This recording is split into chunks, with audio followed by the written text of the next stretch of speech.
So এখন হচ্ছে sunset হয়ে গেছে। তো আমরা যাওয়ার পথে একটা সুন্দর একটা ক্যাসেল দেখলাম। ক্যাসেলটার নাম হচ্ছে স্যান ক্যাসেল। এটা হচ্ছে সেন্ট মার্টিনের পশ্চিম বিচ থেকে একটু সামনে। সো আমরা খুবই ইমপ্রেসিভ একটা ক্যাসেল, আমরা দেখে খুব অবাক হয়ে গেছি, এই জন্য আমরা একটু দাঁড়ালাম। তো এখানের স্টাফের পারমিশন নিয়ে দেন আমরা হচ্ছে একটু রেকর্ড করতেছি। নাও,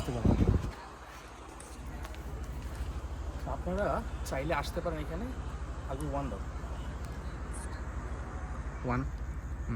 আপনারা এখানে চাইলে আসতে পারেন, হয়তো প্রাইসটা একটু বেশি নেবে, বাট স্পেশালি যারা কাপল আছেন ওদের জন্য একটা হাইলি রিকমেন্ডেড প্লেস, যাদের বাজেট নিয়ে কোনো প্রবলেম নেই।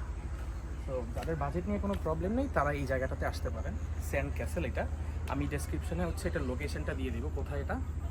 আর এগুলো হচ্ছে বেসিক্যালি হচ্ছে ইন্টেনশন, মানে ইন্টেনশনালি হচ্ছে যারা হচ্ছে কাপল ওনাদের জন্য, স্পেশালি হানিমুন প্যাকেজ যাবে। তো আমি হচ্ছে এটার ভিউটা দেখাচ্ছি আপনাদেরকে। হ্যাভ এ লুক, এটা হচ্ছে একটা সানসেট টাইম। তো এখান থেকে বিচটা খুবই কাছে, এই যে বিচের ভিউ হচ্ছে এটা। আর এই হচ্ছে পুরো ক্যাসেলটা।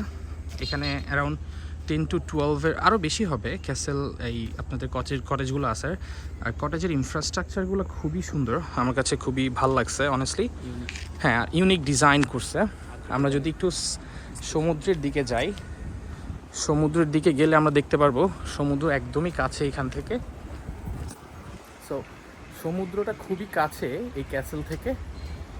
আর আমরা যদি দেখি, এই যে লুক, সমুদ্রটা খুবই কাছে। এখন হচ্ছে গোল্ডেন আওয়ার শেষ হয়ে গেছে,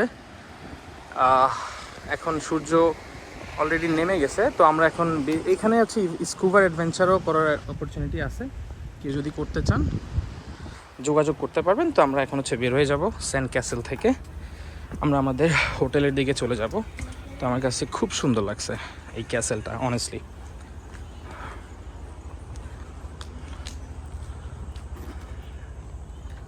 চল চল।